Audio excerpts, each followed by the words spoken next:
listen, my father left when I was 3 years old, and you guys are about to pay the price for his actions. So I'll try not to stress anyone out, but I don't know, all right? I know that's not the right way to greet people, but that's just what I do, on stage and off. I have to be genuine. I can't do these corny greetings that people find acceptable. Please, please God, knock them off. I was on a plane, of course I was, and the guy across the aisle is like a heavy guy. He's trying to take a seat, but he can't get between the armrests properly because he's a bigger guy. Got to make his humorous quip about the situation directed at me. He looks at me, he's like, oh, I should have brought a vat of Crisco to put on my hips. Help me ease into this seat here. Ha, ha, ha, ha. And I'm like, you can't bring more than 3 ounces on a plane. So, yeah, unfortunately, your shitty joke won't make it past security, all right? How about sitting your fat ass down and saving that crowd work for your next flight, all right? Not into it, you obese extrovert. I am trying to nod off. My sinuses are locked up. My father left when I was very young. Please, stop. That's all I ask. I'm a little bit of a turd. I'm an only child. I don't know if you sort of pick up on that. It's sort of weird for a man like my age to hold on to the only child thing. I'm telling you, that thing does shape you. It follows you. You know, I realized as an only child, I'm like the last boy in the Hooper family that can spread this seed. Whatever I'm supposed to feel compelled to do that I have no desire to do, I've decided I'm ending my family. And I tell them, I'm like, you guys have had hundreds of years to do something decent with this name. You haven't done anything better than mediocre. I am pulling the fucking plug on this program, all right?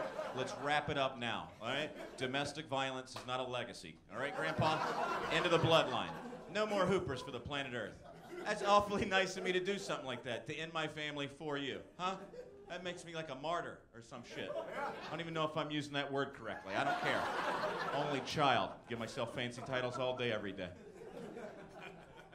Maybe it's the only child thing why I'm okay like out here just traveling around. I think comedians and musicians have so much trouble with the road. I prefer to be on the road, you know? I like traveling. I'm okay alone.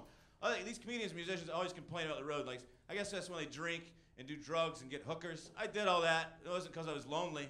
Now people are surprised because I'm a sober guy. They're like, how do you go to these towns and sit in a hotel for weeks on end by yourself and stay sober? I'm like, here's how I do it. I eat Reese's peanut butter cups, and I look at photos of Emma Watson, and everything's fine. All right? Why can't you sit down and do a nice crossword puzzle? Why you gotta abuse Pilsners and methamphetamines and hashish? What's wrong with you deep within? I don't get that. What's wrong with being alone? I don't understand. People tell me, they're like, listen, you're 39 years old. You know, you don't have a woman in your life. Someday, you travel too much, you'll die alone in one of those hotels. And they say it like it's supposed to be the most depressing thing ever. Like, someday you'll die alone in a hotel. I'm like, okay. I stay in some great hotels. Like, I won't tell you where I'm staying this week, but like, you know, when I go to Wilmington, North Carolina, the club puts me in a Hilton. If I die in that Hilton and the first responders find me, they're just gonna walk in and go, you know, actually, this is quite nice. Maybe we'll put our aunt here when she comes for Thanksgiving. There's not a speck of dirt on the carpet. They gave us 2 cookies at the front desk. As opposed to dying in my New York City apartment, which is a goddamn black mold sleep mask with faulty wiring that's not even level on the ground it sits. If I die at home, I just bum out the corner. Let me die in a Hilton or a St. Regis. See, you know what it is the death thing. People who are scared to die alone. It's not about dying in a hotel. You don't fear dying alone in a Days Inn in Dothan, Alabama, all right? You don't connect to that. But dying alone in general just messes with everyone's head. That's what people have all these, you know, they imagine at their deathbed, they got all their family and friends around boohooing and crying it up. I assume that's why you guys go out and have all these big families and all these goddamn loved ones. Is that why? You need 12 people at your deathbed for the final moment? 12 people. By the way, you can't have 12 people in your hospital room. All right? At some point, it's a fire code issue. All right? You can only have 2 people in intensive care at any given time. All right? So if you've gathered 12, here's what you've done. You've traumatized 2 by dying in front of them. You got 10 more asleep in shitty waiting room chairs anticipating your demise. The entire hospital staff hates you because you got a goddamn will call going at the nurse's station.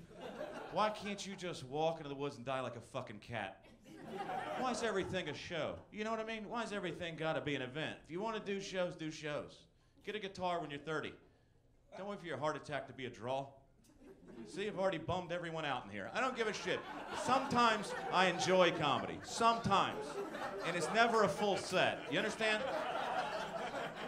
I truly feel like I'm at my funniest when a show is canceled.